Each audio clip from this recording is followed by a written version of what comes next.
Rabbi shrah li sadri wa yassir li amri wa laqad min lisani yafqahu qawli la ilaha illa anta subhanaka inni kuntu minadh dhalimin. Selamat sore. Terima kasih teman-teman media cetak elektronik yang berhadir. Terima kasih, saya dan tim dan keluarga mengucapkan terima kasih atas senantiasa saudara-saudara menghadiri dan mengikuti persidangan ini. Pertama, alhamdulillah tadi ketua majelis dan anggota majelis memberi ruang buat kita untuk sidang dilakukan secara terbuka untuk umum dan boleh live. Saya berharap teman-teman besok untuk mungkin agak sedikit lebih tertib supaya persidangan jalan dan teman-teman bisa terang mendengar rekamannya. Nah, saudara-saudara, mungkin saya tidak perlu banyak berkata-kata, tapi kalian sudah pasti dengar penjelasan demi penjelasan, pertanyaan demi pertanyaan oleh tim hukum saya, dipimpin Pak Lecu, Pak Rihat, Saudara Rahmat, Ibu Foni, Saudara Pasra, Pak Oli, Saudara Iskandar, sampai kepada saya sendiri. Dan itulah yang kami siasati, bahwa pertanyaan demi pertanyaan itu sudah dikoordinasikan supaya tidak tumpang tindih. Karena dalam pengalaman kami beracara, luar biasa memang cermatnya hakim ini, itu kita akui. Kami semakin hari makin melihat bahwa chemistry kita ketemu. Dan dia sangat berlaku adil. Bayangin, baru salah sedikit saja JPU langsung ditegur. Salah sedikit saja nanti saksi langsung ditegur. Salah sedikit saja nanti kami salah dalam pengertian pertanyaan itu agak bias, langsung ditegur. Sehingga kita harus fokus kepada kasus. Itulah sejatinya pemeriksaan.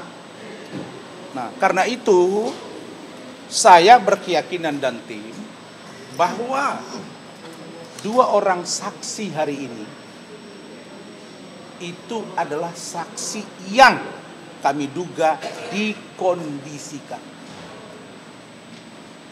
Dan tidak pernah dalam sejarah persidangan yang saya ikuti, BAP saksi 1 dengan saksi 2 itu 100, bahkan bisa saya katakan 99%, bahkan hampir 100% itu hasil dari BAP yang satu ke yang 2. Yang kita sebut itu seperti copy paste. Karena ini hanya beda halaman. 29 halaman, 27 halaman, satu lagi 23 halaman.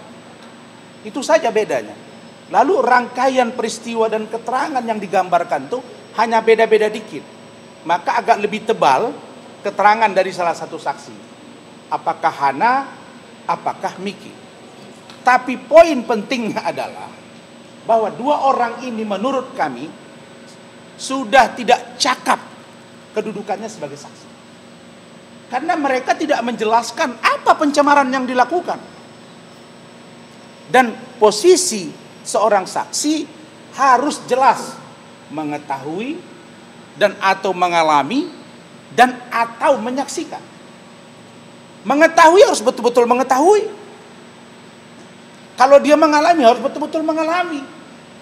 Kalau dia misalnya menyaksikan harus betul-betul menyaksikan.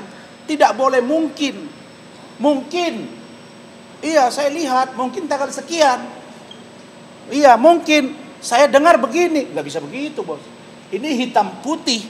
Hukum itu black and white. Tidak ada abu-abu. Jadi kalau dari saya, mau mereka tadi koordinasi setelah sidang pertama Miki Yanto Halim itu babak belur dalam konteks pertanyaan di persidangan, maka mereka mencoba membangun komunikasi mungkin dengan saksi yang kedua, tetap juga babak belur. Karena tim saya ini jago-jago semua, kita udah bisik-bisik, ya kan? Lu nanya sana gini, sana gini. Kalian tahulah itu. Dan itulah yang kami lakukan kepada Hotman Paris. Kalau sempat mungkin kalian ada di situ, bisa jadi dia pingsan. Nah, kenapa? Karena pertanyaan itu mulai disenggol oleh Rahmat dikit urusan chattingan, langsung hakim menunjukkan bahwa jangan. Jadi, saya melihat posisi hakim sekarang, Untuk pemeriksaan saksi, ahli, fakta, itu kelihatannya terbuka untuk umum. Tapi untuk nanti saya dengan Iklim Hakim mungkin akan tertutup. Jadi kawal ini agar semua proses hukum berjalan dengan baik. Bagaimana poin tentang posisi yang sangat menguntungkan saya di dalam persidangan ini nanti dijelaskan oleh teman-teman saya. Karena masing-masing punya perspektif, tolong dipahami, tim saya ini adalah super tim, bukan Superman. Saya butuh super tim sehingga orang-orang yang ada di tim ini punya kompetensi masing-masing. Silakan, saudara. Bilang abang mencurigai kedua saksi itu, Bang. Apa? Abang bisa dibilang Nanti saya jawab. Silakan saudara Lecu, ketua tim. Ini ya teman-teman ya, teman-teman hari ini 2 saksi fakta dihadirkan oleh jaksa penuntut umum. Ya ini hari 2 saksi fakta loh. 2 saksi fakta ini juga yang dihadirkan oleh saudara Hotman Paris di Bareskrim. Yes. Oke, sehingga saksi inilah yang menurut kami, ya kan, menurut kami bisa membuat status tersangka terhadap Bang Rasman. Kedua orang saksi ini. Tapi perlu saya pastikan dan jelaskan ini hari sangat beruntung. Kenapa saya bilang gitu? Bahwa yang pertama saksi Mike menyampaikan bahwa Bang Hotman sampai saat ini dengan saudari terdakwa Iklim Hakim hubungannya baik-baik saja. Sampai hari ini. Sampai ini hari. Berarti sebenarnya nggak ada masalah. Iya. Ya artinya baik-baik saja. Tetapi kan pertanyaan saya, kalau baik-baik saja kenapa dilaporkan? Ya. Ya kan? Nah, berarti ada niat tertentu. Ya, jelas hubungan HPH dengan terdakwa Iklim Hakim sangat baik-baik saja berdasarkan keterangan daripada si Miki Yanto, ya. Yang kedua, saksi kedua, dia menjelaskan bahwa kerugian yang dialami itu kerugian kantor, bukan kerugian dari HPH. Ya, secara personal. Jadi sementara laporan ini adalah laporan secara personal. Jadi tidak ada kerugian terhadap personal, yang ada kerugian terhadap kantornya Bang Hotman. Itu jelas, tolong kalian kawal sampai ujung putusan. Kita lihat nanti, oke? Terima kasih. Cukup Silakan, dari saya, Bang Bung Rehan. Itu poin penting tuh. Ya, baik, terima kasih. Rekan saya Riafa Barat selaku tim kuasa hukum daripada Dr. Ran. Memang kalau kita tadi sama-sama melihat persidangan sangat seru. Dan pikir juga rekan-rekan melihat di mana kita sebagai penasihat hukum dari Dr. Ran benar-benar menghujani pertanyaan-pertanyaan yang sangat keras dan tajam, yang di mana 2 saksi fakta yang jadi KJPU saat ini sangat kewalahan. Sangat-sangat kewalahan untuk menghadapi pertanyaan kita. Dan cuma poinnya bukanlah karena kewalahan, tapi yang poinnya adalah sangat banyak keterangan-keterangan yang mereka berikan di dalam BAP. Ternyata kita ungkap fakta-fakta dari persidangan tidak sesuai. Salah satu contoh yang paling sangat menguntungkan saat persidangan hari ini untuk klien kami sebagai Dr. Ran adalah di mana kita mengungkap dalam fakta persidangan bahwa yang ada dikatakan, yang mengatakan germo, yang dikatakan pencemaran nama baik itu adalah germo dan lain-lain, jelas diakui oleh saksi Meki maupun itu Hana yang menyatakan adalah Ibu Neti, bukan Dr. Ran, itu jelas, ya kan? Satu lagi poin yang sangat telak adalah untuk salah satu unsur di dalam pencemaran baik adalah adanya unsur kerugian. Itu tadi sangat benar-benar kita kupas tuntas, dan memang mereka sebenarnya sangat kewalahan menjelaskan di mana pertama baik itu Miki maupun Hana mengatakan ada unsur kerugian. Begitu kita katakan apa unsur kerugian tersebut, dikatakan ada yang ada salah satu contoh, ada yang masih mau menentang kuasa. Tapi ternyata karena tidak jadi mundur. Jadi apa yang rugi? Kan tidak jadi bikin kuasa. Iya, betul. Itu baik itu dinyatakan langsung oleh si Miki maupun si Hana. Kedua, ada lagi Hana terangkan bahwa ada yang sudah bikin kontrak. Ada yang sudah bikin kuasa. Tapi kita tanya, adakah kontraknya? Tidak ada. Berarti apa ya? Kan tidak ada nilai. Itu yang jelas satu ya. Dan begitu juga tadi Meki bahwa dia tidak mengetahui, cuma dikatakan kerugian, tapi dia bilang kurang lebih sedikit, tapi tidak jelas. Jadi itu nanti akan kita ramu semua di dalam pledoi kita, bahwa yang dikatakan ada kerugian itu menurut kita tidak ada kerugian di dalam perkara pencemaran nama baik ini. Jadi itu yang bisa kami sampaikan. Mudah-mudahan nanti seperti apa, tapi kita tadi juga melihat juga sama-sama majelis hakim sangat netralitasnya sangat benar-benar luar biasa. Jadi dalam hal ini kita yakin beliau pun mencatat apa yang sudah fakta-fakta terungkap dalam persidangan, kita pun mencatat, kita itu akan nanti tuangkan semua di dalam pembelahan kita terhadap Dr. Ran. Kita berharap mudah-mudahan sudut pandang kita bersama dengan kalau memang tadi seperti fakta yang terungkap semua dalam persidangan selama ini, mudah-mudahan kita mengharapkan Dr. Ran bisa bebas dari tuduhan jaksa penuntut. Terima kasih. Silakan Ibu Foni SHMH. Oh iya, sebetulnya sama dengan semua pendapat saya. Jadi hal yang paling menambah lagi keindahan di bulan Ramadan ini ternyata terbukalah dengan saksi dua ini bahwa kami yakin klien kami itu tidak melakukan pencemaran nama baik. Karena jelas tadi dalam persidangan kami menanyakan, tanya A jawab B, tanya B jawab lupa, tanya C apalagi. Jadi ya sudah, berarti kita paham bahwa apa yang disampaikan itu tidak sesuai dengan BAP.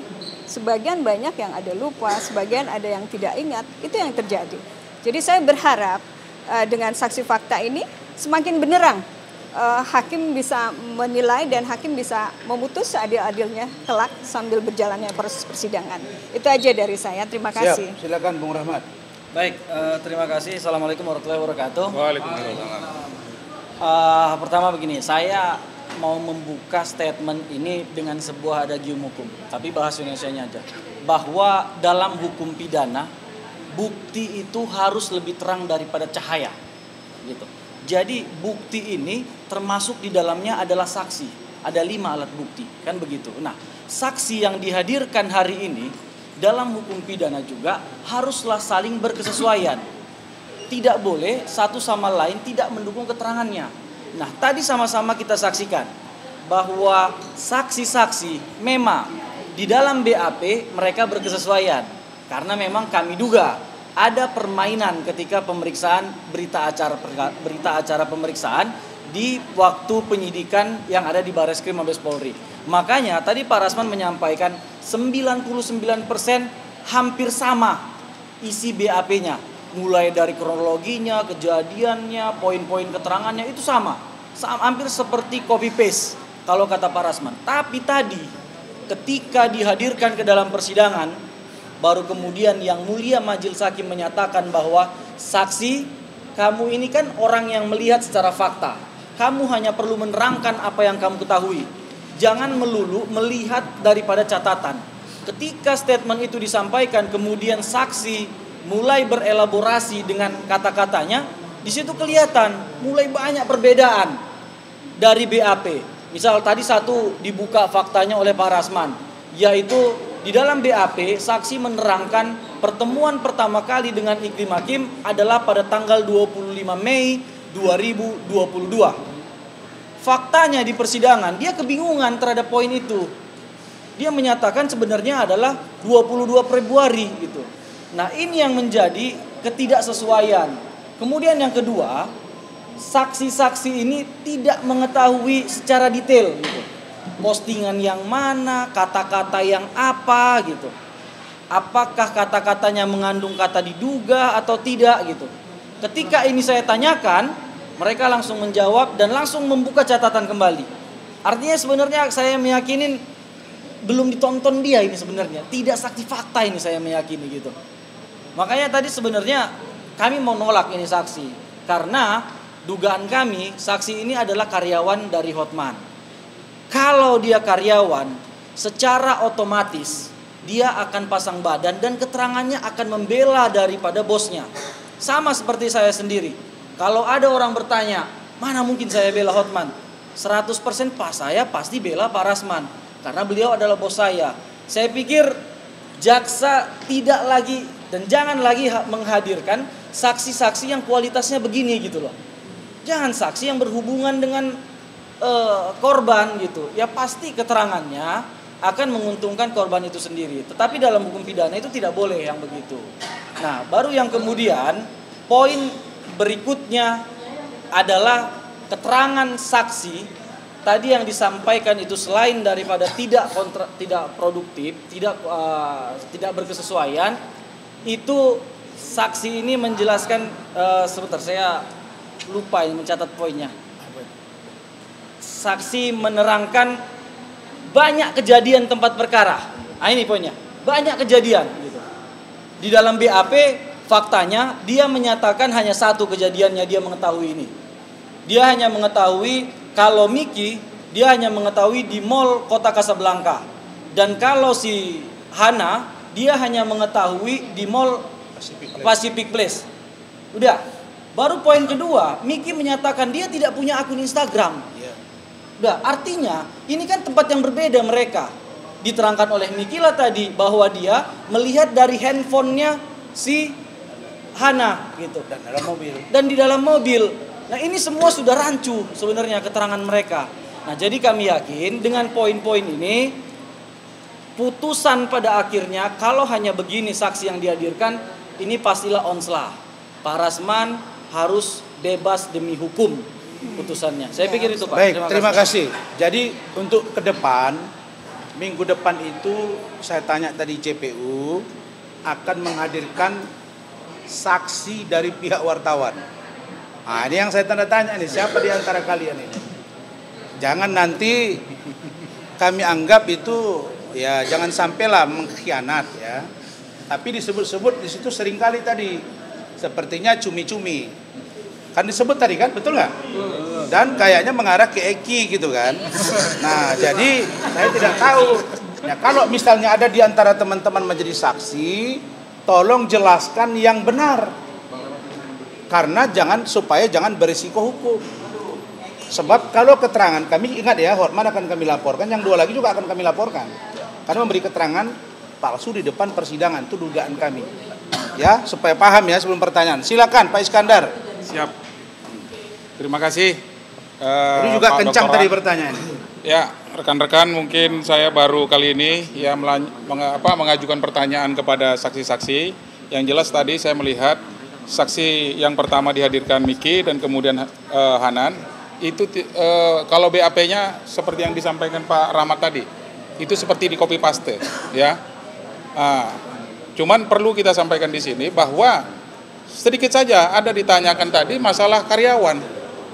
Si Miki tadi mengatakan karyawannya 25, ya, karyawan HPH ini. Akan tetapi ketika Hanan ditanya itu 35. Mana yang sebenarnya? Itu saja pun kami tanya sudah berbeda. Karyawan yang setiap hari masuk di kantor itu aja dia berbeda pendapatnya. Jadi saya pikir ya Majelis Hakim yang mulia, walaupun kami tadi selalu ditegur, tapi saya yakin Majelis Hakim yang memimpin perkara ini adalah untuk mencari pembuktian material. Karena pidana ini pembuktian material yang dikatakan oleh rekan kita tadi lebih terang daripada cahaya. Ya, mudah-mudahan untuk sidang berikutnya kita selalu sehat. Ya, kita berharap juga untuk sidang berikutnya itu adalah terdakwa Iklim Hakim yang akan diperiksa. Terima kasih, saudara-saudara. Pak Oli masih ngomong? Pak Oli. Nah, singkat aja ya. Oke, terima kasih. Assalamualaikum warahmatullahi wabarakatuh. Selamat sore buat rekan-rekan semua, khususnya ke rekan-rekan dari media. Tidak semua yang kita ngomongin tadi, saya cuma menyampaikan terkait tim kami dalam tindak lanjut sidang ke depan, kami akan solid untuk memperjuangkan Pak Rasman akan kita upayakan bebas dari tuntutan ini. Maka dari itu kami tim hukum tetap solid dalam segi apapun untuk memperjuangkan tegaknya hukum agar hak-hak klien kami tidak bisa dizalimi lagi. Cukup itu saja. Terima kasih. Terima kasih. Saya info sebelum kalian tanya. Saya dari sini akan langsung ke Polda Metro Jaya membezuk Nikita Mirzani dan Mail. Ya. Yang kedua, saya akan menyerahkan surat resmi dari kantor Ranlofom meminta beberapa orang untuk diperiksa. Siapa itu nanti saya jelaskan di sana. Saya akan jalan. Itulah saya dengan tim. Saya akan bersikap seperti apa. Nurani saya mengatakan saya harus datang. Terserah nanti seperti apa di sana. Apakah mau Nikita Mirzani ketemu atau tidak, Mail atau tidak, surat saya akan saya sampaikan. Itu. Silakan pertanyaan. Saya tunggu dulu. Ya, kan saya punya cara kan. Nah, yang penting saya datang ke sana. Baik. Ya. Silakan pertanyaannya. Bang udah komunikasi dengan pihak ini. Tunggu dulu, ini dulu. Pemilihan saksi di sini seperti apa sih, Bang? Apa? Ya, pemilihan saksi saksi Wartawan. fakta di sini. Saksi fakta itu tadi dari pihak Hotman. Dari kami belum. Nah, minggu depan infonya itu saksi dari jurnalis. Iya, betul. Betul. Lalu nah. Saya nggak bohong. Saya sudah tanya JPU, katanya 2 orang dari jurnalis. Cuma yang diperiksa minggu depan itu 1. Karena ibu ketua majelis kan ada agenda. Nah, siapa di antara kalian? Saya cuma titip. Pertanyaan itu sampaikan, jawaban itu sampaikan sesuai dengan pertanyaan dan fakta, supaya tidak berisiko hukum. Begitu. Saya belum tahu. Tapi yang sering disebut Eki cumi-cumi. Tapi masalahnya Eki udah nggak dicumi-cumi lagi. Nah, apakah dia dapat mandat atau tidak? Tapi kan kita tidak tahu. Nggak, sekarang gua tanya, lu ada nggak diperiksa di Mabes Polri? Lu jawab. Berarti ada ya? Ya udah. Nggak usah khawatir, saya nggak marah kok. Karena wartawan bahagian dari sebuah proses hukum. Kalau dianggap oleh penyidik mereka boleh panggil. Tapi idealnya harus melalui Dewan Pers. Nanti akan kita tanya semua itu. Dan keterangan itu ada apa, seperti apa. Jadi tadi sudah tanya JPU, 2 wartawan akan dimintai keterangannya di persidangan berikutnya. Begitu.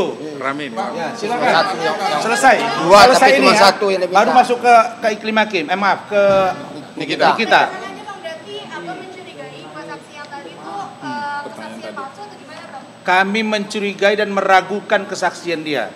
Kami nggak bilang palsu atau tidak palsu, nanti biar proses hukum. Tapi dari keterangan dia kontraproduktif dengan fakta yang ada. Itu maksud Rahmat tadi. Kontraproduktif. Jadi dia kewalahan kan? Ketika saya cecar dia, langsung dia agak kelagapan, dia mau ngomong nggak perlu dijawab lagi, orang kelamaan. Udah lebih dari ahli.